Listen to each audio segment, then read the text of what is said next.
You know, the average American must be looking at this saying, you guys can all sort out your turf war, but when people commit fraud, they've got to go to jail for it. They've got to pay a price for it. That's the point. And the point is, if you take a look at the history of jail time for white-collar corporate America, it's not very significant. The history book is pretty thin. It's not only thin, but you steal a purse on the street, you hold up a bank for $500, you do some other kind of activity that involves one or two people, and you go to jail for 3 or 4 or 5 years. But if you steal or commit fraud on the magnitude of billions of dollars, and you know, don't forget the people at WorldCom, they're looking at losing 17,000 jobs to start with. Yeah. You have all the investors who've got their life savings who have followed the analysts who recommended WorldCom. And we know the story from Enron about people with their 401ks invested.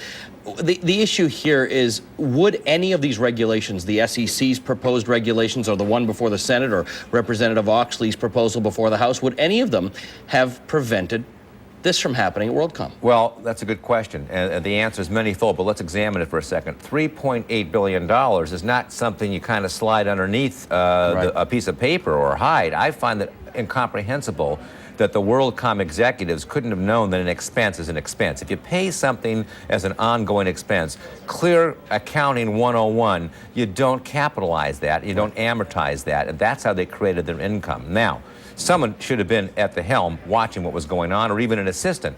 But the real issue is punitive measures. What we need is corporate America to know that if they commit this kind of fraud, they're going to go to jail. Can you regulate morality? And can you regulate ethics? If someone's going to do something wrong, they're going to go ahead and do it. However, the whole point of criminal statutes is that criminals or people who are going to commit criminal activity might not do it if they know they're going to get jail time. We need rigorous enforcement of the laws. Good deterrent. John Lawrence Allen, always a pleasure. Thank you. John Lawrence Allen is a securities fraud attorney.